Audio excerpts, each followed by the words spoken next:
Thank you very much. I'm under strict instructions not to go over time, so you'll be very relieved that I shan't go over time. I'm here as the president of the Institute of Architects. We have a sustainability task force that have been working for pretty much the last 30 years, well before really anyone else thought of it. And in the context of what the Institute does, we take the view, as President Robinson said recently, that we're the first generation to understand climate change and very possibly the last to be able to do anything about it. So that's where we're coming from. We're coming from it in a very serious level.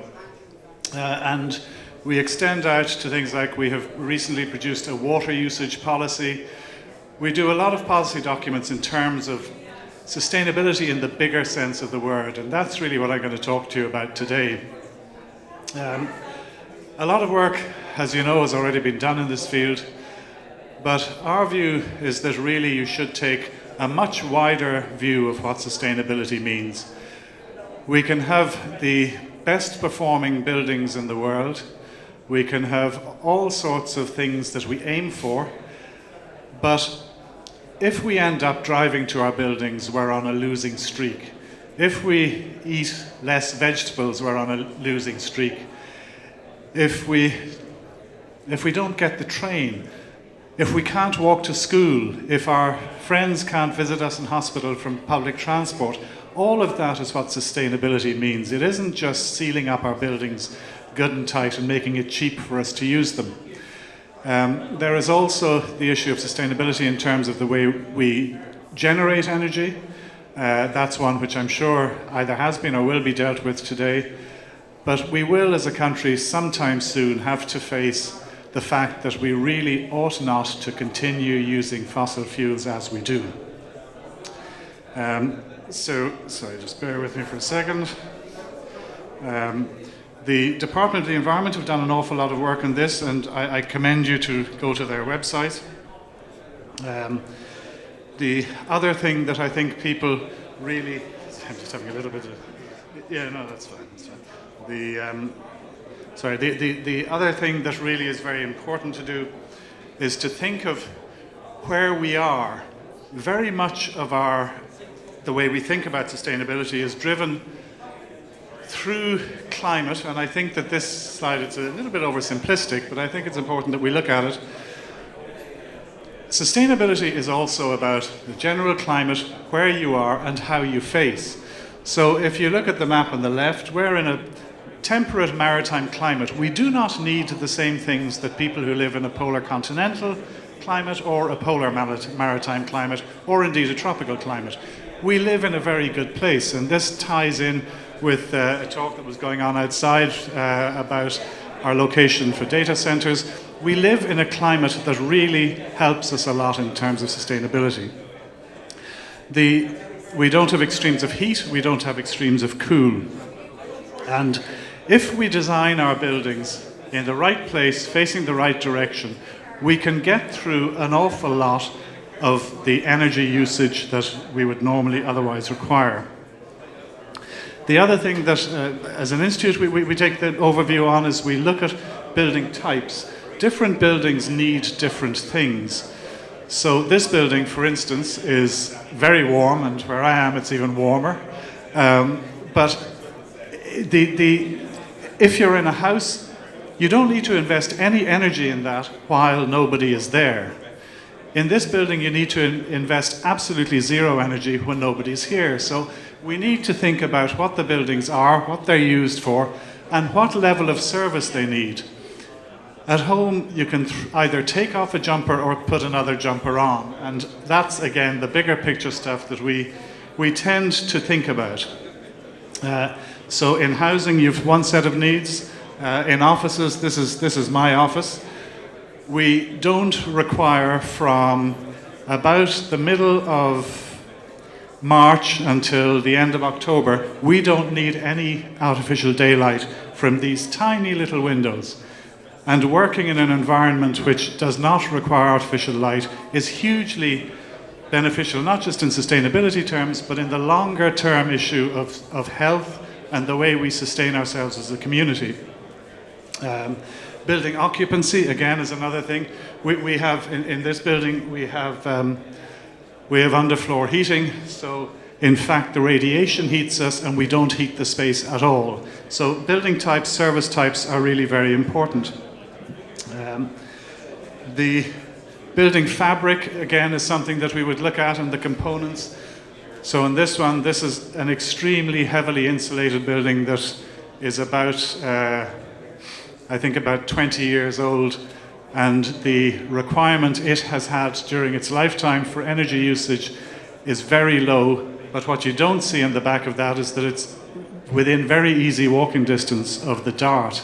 So that ties in with sustainability as well. The other thing about materials too is there is an issue that we think is very important about the amount of embedded energy that goes into materials. If in sort of carbon terms it takes as much energy to make a product as you will ever save in its lifetime, that we don't think that's a particularly good idea, and we would like people to think about that. We like second-hand cars because they are the most sustainable. None of this is good business sense, but we're talking about sustainability and we ought to think about it in much broader terms. I talked about embedded energy in materials. We also need to look at embedded energy in buildings. This building, which is very blurred, I'm sorry, is obviously a protected structure, so the regulations don't apply to it, but it has more than any other building any of us could ever be involved with, has paid off its carbon use and its carbon footprint. It has been there for nearly 300 years with little or no. All of the energy is embedded in the building. We need to think that way too. Life cycle energy costs, I mean, this will again come up later. I think it's really very important that we consider not just the way that we put energy into buildings, but the way we use them. So this particular building, completely naturally ventilated. This is the loose fit bit of the start of the talk. It's also actually the long life. But in terms of the way that that has used energy and continues to be a sustainable building, it's gold star. And I know BREEAM is coming up afterwards. Well, BREEAM it should get. Sorry, I've just a slight problem here. Adaptive standards is another way that, as an institute, we consider we ought to look at sustainability. And what adaptive standards basically means is we develop, in this country, we develop the way we think about energy on the American model, which is the American system of thermal comfort being based on the static model. In other countries, not very many of them, they consider in contrast to the American system, they consider a model that is called adaptive thermal use. And in very simplistic terms, what that means is that if it's cold, you put on more clothes, and if it's not, you take off clothes, at its simplest.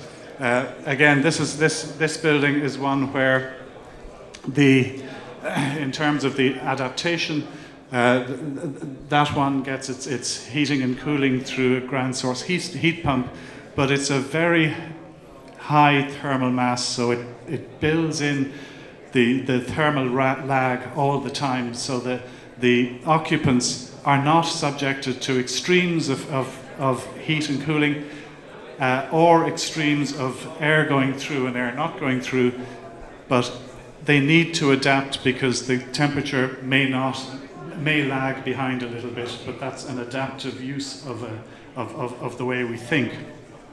I just want to talk a little bit more about that, if I may.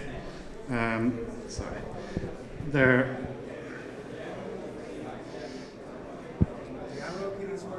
Sorry? Yeah, no, I'm just trying to get my notes.